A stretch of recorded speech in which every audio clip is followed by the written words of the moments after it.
Info with Swati ಚಾನೆಲ್ಗೆ ಎಲ್ರಿಗೂ ಆತ್ಮೀಯವಾದ ಸ್ವಾಗತ. ಗೃಹಲಕ್ಷ್ಮಿ ಬಗ್ಗೆ ಒಂದು ಅಪ್ಡೇಟ್ ಬಂದಿದೆ.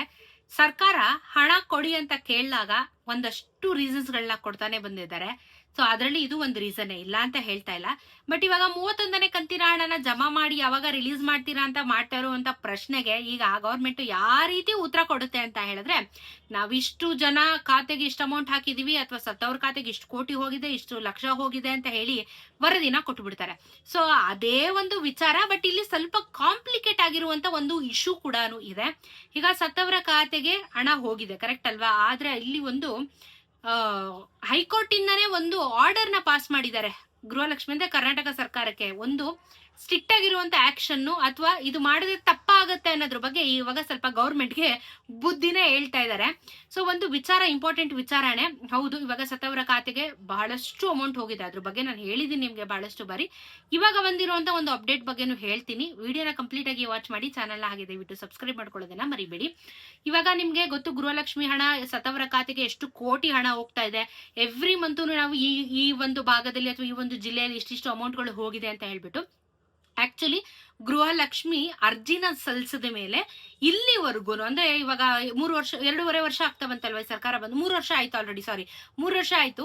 ಸೊ ಅರ್ಜಿನ ಸಲ್ಲಿಸಿ ಈ 3 ವರ್ಷದ ಪೀರಿಯಡ್ ಒಳಗಡೆ 3,21,700 ಚಿಲ್ಲರೆ ಮಹಿಳೆಯರು ತೀರ್ಕೊಂಡಿದ್ದಾರೆ ಅಂತ ಹೇಳಿ ಇವಾಗ ವರದಿ ಬಂದಿರುವಂತದ್ದು. 3 ಲಕ್ಷ ಚಿಲ್ಲರೆ, ಓಕೆನಾ? 380 ಇಟ್ಕೊಳ್ಳಿ, ತೊಂದ್ರೆ ಇಲ್ಲ. ಏನ್ ಚಿಲ್ಲರೆ ಅಂದ್ರೂ ಅವ್ರು 380 ಅಂತಾನೆ ಹೇಳ್ತಾರೆ.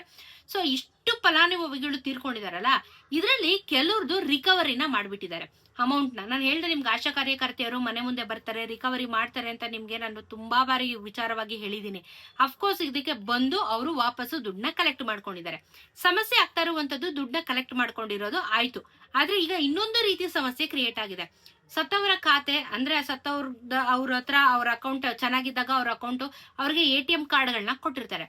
ಈ ATM ಕಾರ್ಡ್ ಇಟ್ಕೊಂಡು ಅವ್ರ ಮಕ್ಕಳು ಅಥವಾ ಅವ್ರ ಫ್ಯಾಮಿಲಿಗೆ ಸಂಬಂಧಪಟ್ಟಿರೋರು ವಿತ್ಡ್ರಾ ಮಾಡ್ಕೊಂಡ್ಬಿಟ್ಟಿದ್ದಾರೆ. ಸೊ ಈ ವಿತ್ಡ್ರಾ ಮಾಡ್ಕೊಂಡಿರುವಂತ ಅಮೌಂಟಿನ ಲೆಕ್ಕ ಕೂಡ ಕೊಟ್ಟಿದ್ದಾರೆ. ಇಷ್ಟು ಕೋಟಿ ಹೋಗಿದೆ ಅಂತ ಹೇಳಿ ಲೆಕ್ಕನ ಕೊಟ್ಟಿದ್ದಾರೆ. ಸೊ ನಂಬರ್ಸ್ ಎಲ್ಲ ಹೇಳ್ತಾ ಕೂತ್ಕೊಂಡ್ರೆ ತುಂಬಾ ಜಾಸ್ತಿ ಆಗ್ಬಿಡುತ್ತೆ, ಅದಕ್ಕೆ ನಾನು ಹೇಳ್ತೀನಿ. ಇಷ್ಟು ಕೋಟಿ ವಿತ್ಡ್ರಾ ಮಾಡ್ಕೊಂಡಿದ್ದಾರೆ ಅಂತ ಹೇಳ್ಬಿಟ್ಟು ಲೆಕ್ಕ ಕೂಡ ಕೊಡ್ತಾ ಇದ್ದಾರೆ. ಇಷ್ಟು ಅಮೌಂಟ್ ನ ರಿಕವರಿ ಹೆಂಗ್ ಮಾಡ್ತೀರಾ ಅಂತ ಕೇಳಿದಾಗ ಇದಕ್ಕೆ ಹೈಕೋರ್ಟ್ ಇಂದ ಒಂದು ಡೀಟೇಲ್ಸ್ ಹೇಳಿದ್ದಾರೆ. ತೀರ್ಕೊಂಡಿರೋರ್ ಖಾತೆಯಿಂದ ಯಾವುದೇ ರೀತಿಯಾಗಿರುವಂತ ಇವಾಗ ಆಥರೈಸೇಷನ್ ಇಲ್ದಿರೋ ಹಾಗೆ ಅವ್ರ ಅಕೌಂಟ್ ಇಂದ ದುಡ್ಡನ್ನ ವಾಪಸ್ಸು ನಾವು ಹಿಂಪಡೆಯೋದಿಕ್ಕೆ ಆಗೋದಿಲ್ಲ ಅನ್ನೋದ್ರ ಬಗ್ಗೆ ಈಗ ಗೌರ್ಮೆಂಟ್ಗೆ ಹೈಕೋರ್ಟ್ ಒಂದು ನೋಟಿಸ್ ನ ಕೊಟ್ಟಿರುವಂತದ್ದು. ತೀರ್ಕೊಂಡಿರೋರ್ ಖಾತೆಯಿಂದ ನೀವು ವಾಪಸ್ ಎತ್ಕೊಂಡ್ರೆ ಇದು ಕ್ರಿಮಿನಲ್ ಅಫೆನ್ಸ್ ಆಗುತ್ತೆ, ನೀವು ಅದನ್ನ ವಿತ್ಡ್ರಾ ಮಾಡೋ ಹಾಗಿಲ್ಲ ಅಂತ ಹೇಳ್ಬಿಟ್ಟು ಒಂದು ಸೂಚನೆನ ಕೊಟ್ಟಿದ್ದಾರೆ ಗೌರ್ಮೆಂಟಿಗೆ. ಸೊ ಇವಾಗ ಸತ್ತವರ ಖಾತೆ ಅದು ಸ್ಪೆಷಲಿ ರಿಕವರಿ ಆಗಿರೋರ್ದಲ್ಲ, ATM ಇತ್ಕೊಂಡು ವಿತ್ಡ್ರಾ ಮಾಡ್ಕೊಂಡಿದಾರಲ್ಲ, ಇದು ರಿಕವರಿ ಮಾಡ್ಕೊಳ್ಳೋದು ಇವಾಗ ಆಗೋದಿಲ್ಲ ಅಂತ ಹೇಳ್ತಾ ಇರುವಂತದ್ದು. ವಿತ್ಡ್ರಾ ಮಾಡ್ಕೊಂಡು ಅಕೌಂಟ್ ನ ಫ್ರೀಸ್ ಮಾಡ್ಸಿರ್ತಾರೆ. ಸೊ ವಿತ್ಡ್ರಾ ಆದ್ಮೇಲೆ ಇವಾಗ ನಾವು ಮನೆ ಬಾಗ್ಲಿಗೆ ಹೋದ್ರೆ ಅವ್ರು ಊರ್ ಬಿಟ್ಟು ಹೋಗಿರ್ಬೋದು, ಇಲ್ಲಾಂದ್ರೆ ಬೇರೆ ಕಡೆ ಹೋಗಿರ್ಬೋದು, ಇಲ್ಲ ಅವ್ರು ಕೊಡುವಂತ ಸಂದರ್ಭದಲ್ಲಿ ಅಥವಾ ಒಂದು ಸಮಯದಲ್ಲಿ ಇಲ್ದೇ ಇರ್ಬೋದು, ಎಲ್ಲಾನು ಮ್ಯಾಟ್ ಆಗುತ್ತೆ. ಇದು ಕ್ರಿಮಿನಲ್ ಅಫೆನ್ಸ್ ಆಗುತ್ತೆ, ಇದನ್ನ ನೀವು ಕೇಳಕ್ ಹೋಗ್ಬೇಡಿ ಅಂತ ಹೇಳ್ಬಿಟ್ಟು ಒಂದು ನೋಟಿಸ್ ನ ಜಾರಿ ಮಾಡಿರುವಂತದ್ದು. ಸೊ ಆಕ್ಚುಲಿ ಈ ವಿಚಾರ ತುಂಬಾ ಜನಕ್ಕೆ ಗೊತ್ತಿಲ್ಲ. ತೀರ್ಕೊಂಡಿದ್ದು ವಿತ್ಡ್ರಾ ಮಾಡಿ ಅದು ಗೌರ್ಮೆಂಟ್ ಅದನ್ನ ಇವಾಗ ನಾವೇನೇ ಫಾರ್ ಎಕ್ಸಾಂಪಲ್ ಏನೋ ಒಂದು ಅಕೌಂಟ್ ಅಲ್ಲಿ ಇಟ್ಟಿದೀವಿ, ತೀರ್ಕೊಂಡಿದ್ದಾರೆ, ಅದೆಲ್ಲ ಏನಿದೆ ವಿತ್ಡ್ರಾ ಮಾಡ್ಕೋಬೇಕು ಸೇವಿಂಗ್ಸ್ ಅಂದ್ರೆ ಎಷ್ಟು ಕಷ್ಟ, ಎಷ್ಟು ನಾಮಿನಿಗಳನ್ನ ಮಾಡ್ಬೇಕು, ಎಷ್ಟೆಲ್ಲ ತಲೆನೋವು ಇರುತ್ತೆ.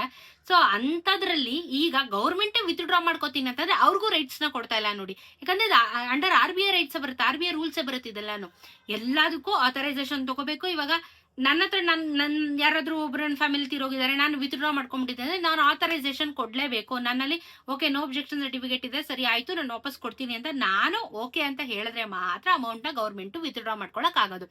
ಇಲ್ಲ ಅಂತಂದ್ರೆ ಇವಾಗ ATM ಇಟ್ಕೊಂಡು ಯಾರೆಲ್ಲ ವಿತ್ಡ್ರಾ ಮಾಡ್ಕೊಂಡಿದೀರಾ ಬಹುಶೇಕಡ ನಿಮ್ಗಳ ಹತ್ರ ವಾಪಸ್ಸು ತಗೊಳ್ಳೋದು ಕಷ್ಟ ಆಗುತ್ತೆ. ಬಿಕಾಸ್ ಇದು ರೂಲ್ಸ್ ಅಂಡರ್ ಬರ್ತಾ ಇದೆ. ಈ ತರ ರೂಲ್ಸ್ ಇದೆ ಅಂತ ನಮಗೂ ಗೊತ್ತಿರಲಿಲ್ಲ, ಇತ್ತೀಚೆಗೆ ಗೊತ್ತಾಗ್ತದೆ ನಮ್ಗೂನು. ಸೊ ಈ ತರ ಒಂದು ರೂಲ್ಸ್ ಇದೆ ಅಂತ ಗೊತ್ತಿಲ್ಲ. ಸೊ ATM ಡ್ರಾ ಮಾಡ್ಕೊಂಡವ್ರ ದುಡ್ಡು ಅಷ್ಟೇ, ಅದು ರಿಕವರಿ ಆಗೋದು ಕಮ್ಮಿ. ಅಂತ ರಿಕವರಿ ಆಗದೆ ಇಲ್ದಿರೋ ಅಮೌಂಟ್ಗಳನ್ನ ಏನ್ ಮಾಡಿದ್ದಾರೆ, ಅಥವಾ ಅವ್ರ ಅಕೌಂಟ್ ಅಲ್ಲಿ ಇದ್ದಿದ್ದ ಅಮೌಂಟ್ಗಳನ್ನ ಏನ್ ಮಾಡಿದ್ದಾರೆ ಅದನ್ನ ಎತ್ಬಿಟ್ಟಿದ್ದಾರೆ. ಬಟ್ ಇವಾಗ ವಿತ್ಡ್ರಾ ಮಾಡ್ಕೊಂಡಿರೋ ಅಮೌಂಟ್ ನ ವಾಪಸ್ಸು ತಗೊಳ್ಳೋದಿಕ್ಕೆ ಆಗೋದಿಲ್ಲ, ಯಾಕಂದ್ರೆ ಇದು ಅಂಡರ್ ರೂಲ್ಸ್ ಬರೋದಿಲ್ಲ ಅನ್ನೋದ್ರ ಬಗ್ಗೆ ಹೇಳ್ತಾ ಇರೋದು. ಅಕೌಂಟ್ ಅಲ್ಲೇ ಇತ್ತು, ವಿತ್ಡ್ರಾ ಮಾಡಿಲ್ಲ ಅಂದ್ರೆ ಅದನ್ನ ವಾಪಸ್ಸು ತಗೊಂಡಿದ್ದಾರೆ. ಬಟ್ ವಿತ್ಡ್ರಾ ಮಾಡ್ಕೊಂಡ್ಬಿಟ್ಟಿದ್ದಾರೆ ಅನ್ನೋದು ವಾಪಸ್ ಕೇಳೋದಿಕ್ ಆಗೋದಿಲ್ಲ. ಇದು ಸಮಸ್ಯೆಯಾಗಿ ಕೂತಿರುವಂತದ್ದು. ಎಷ್ಟೋ ಕೋಟಿ ಹೋಗಿದೆ ಅಂತ ಹೇಳಿ ಲೆಕ್ಕ ಕೊಡ್ತಾ ಇದ್ದಾರೆ. ಬಟ್ ಅದು ಯಾವಾಗ್ಲೂ ಹೇಳ್ತಾನೆ ಇರ್ತೀವಿ, ಎಷ್ಟು ಕೋಟಿ ಹೋಗಿದೆ ಇಷ್ಟು ಕೋಟಿ ಹೋಗಿದೆ ಅಂದ್ರೆ ಅದೇನು ಕಾಮನ್. ಬಟ್ ಅದು ಬಿಟ್ಟು ಇದಿಷ್ಟು ಅಪ್ಡೇಟ್ ಇದೆ ಸದ್ಯಕ್ಕೆ. ಈ 31ನೇ ಕಂತಿನ ಹಣದ್ದು ಖಂಡಿತ ನೀವು ಈ ತಿಂಗಳು ಬರೋದಿಲ್ಲ, ಬಿಟ್ಟು ಬಿಡಿ ಅದನ್ನ. 30 ಮಾತ್ರ ಜಮಾ ಆಗ್ತದೆ, ಕ್ಲಿಯರ್ ಆಗಿ ಸಿಗುತ್ತೆ. ಇದೊಂದು ಅಪ್ಡೇಟ್ ಇದೆ. ಸೊ ಮುಂದಿನ ದಿನಗಳಲ್ಲಿ ಇದಕ್ಕೆ ಅಂತಾನೆ ಒಂದು ಗ್ರೂಪ್ ನ ಮಾಡ್ತಾರಂತೆ, ನಿಮ್ಮ ಮನೆ ಬಾಗಿಲಿಗೆ ಬಂದು. ಇಲ್ಲಾಂದ್ರೆ ತೀರ್ಕೊಂಡಿರೋ ಯಾರಾದ್ರೂ ಫ್ಯಾಮಿಲಿ ಇದೆ, ಬೆಂಗಳೂರು ಅನ್ನೋ BBMP ಇಲ್ಲ ಅಂದ್ರೆ ಅಂಗನವಾಡಿಗೆ ಇನ್ಫಾರ್ಮ್ ಮಾಡ್ಬೇಕು ಅಂತ ಕೂಡ ಸ್ಟ್ರಿಕ್ಟ್ ಆಗಿ ಆಕ್ಷನ್ ತಗೊಂತಾ ಇದ್ದಾರೆ. ಇನ್ಫಾರ್ಮ್ ಮಾಡಿಲ್ಲ ಅಂತಂದ್ರೆ ಅಫ್ಕೋರ್ಸ್ ದುಡ್ಡು ತಗೊಂತಾರೆ. ಬಟ್ ಇವಾಗ ಹೆಂಗಾಯ್ತು ಅಂದ್ರೆ ಜನಕ್ಕೆ ಎರಡು ವಿಚಾರವಾಗಿ ನಾವು ಮಾತಾಡ್ಬೋದು. ಒಂದು ಇನ್ಫಾರ್ಮೇಶನ್ ಕೊಟ್ಟಂಗ ಆಯ್ತು, ATM ಕಾರ್ಡ್ ಇಂದ ವಿತ್ಡ್ರಾ ಮಾಡ್ಕೊಂಡ್ಬಿಟ್ಟು ಆಗದೆ ಇಲ್ದಿರೋರ್ಗೆ ಇವಾಗ ವಾಪಸ್ ದುಡ್ಡು ಕೇಳಕ್ ಆಗಲ್ಲ ಅಂತ.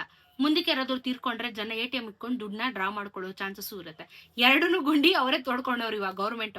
ಯಾಕಂದ್ರೆ ಎರಡು ಐಡಿನೂ ಅವರೇ ಕೊಟ್ಬಿಟ್ಟಿದಾರಲ್ಲ ಇವಾಗ ನಮಗೆ. ಸೊ ಬೇಕಾದ್ರೆ ಹೋಗಿ ಮಾಡ್ಕೊಂತಾರೆ. ಈ ತರನು ಯೋಚನೆ ಮಾಡೋರು ಇರ್ತಾರೆ. ಸೊ ಇದೆಲ್ಲ ಸಮಸ್ಯೆ ಆಗುತ್ತೆ, ಮತ್ತೆ ಗೌರ್ಮೆಂಟಿಗೆ ಲಾಸ್ ಆಗುತ್ತೆ. ಅವಾಗ ಏನ್ ಮಾಡ್ತಾರೆ, ನಮ್ಮ ಹತ್ರ ಅಮೌಂಟ್ ಇಲ್ಲ ಅಂತ ಹೇಳ್ಬಿಟ್ಟು ಗೃಹಲಕ್ಷ್ಮಿಗೆ ತಡೆ ಇಡ್ತಾರೆ. ಸೊ ಇದು ಒಬ್ರು ಮಾಡೋದ್ರಿಂದ ಎಲ್ಲರಿಗೂ ಸಮಸ್ಯೆ ಆಗುತ್ತೆ. ತೀರ್ಕೊಂಡ್ಮೇಲೆ ಡೆತ್ ಸರ್ಟಿಫಿಕೇಟ್ ನ ಹೋಗಿ ಸಬ್ಮಿಟ್ ಮಾಡಿ BBMP ಆಫೀಸಿಗೆ. ಅದು ರಿಜಿಸ್ಟರ್ ಮಾಡ್ಕೊಂಡು ಏನ್ ಬರ್ತಿದೆ ಅದನ್ನ ಕಟ್ ಡೌನ್ ಮಾಡಿ ಬೇರೆಯವ್ರಿಗೆ ಅದು ಉಪಯೋಗ ಆಗೋರ್ಗಾದ್ರೂ ಅದನ್ನ ಕೊಡ್ತಾರೆ. ಸೊ ನೀವು ಸ್ವಲ್ಪ ತಲೆ ಉಪಯೋಗಿಸಿ, ಎಲ್ಲರೂ ಎಜುಕೇಟೆಡ್, ದಯವಿಟ್ಟು ಅದ್ರ ಬಗ್ಗೆ ಗಮನ ಇರಲಿ. ಓಕೆನಾ? ಸದ್ಯಕ್ಕೆ ಇಷ್ಟು ಅಪ್ಡೇಟ್ಸ್ ಇದೆ. ನಿಮ್ಗೆ ಏನೇ ಡೌಟ್ ಇದ್ರು ಕಮೆಂಟ್ ಅಲ್ಲಿ ತಿಳಿಸಿ, ಉತ್ತರ ಕೊಡುವಂತ ಪ್ರಯತ್ನ ಖಂಡಿತ ಮಾಡ್ತೀನಿ. ಸಿಗೋಣ ಇನ್ನೊಂದಷ್ಟು ವಿಡಿಯೋಲಿ. ನಮಸ್ಕಾರ.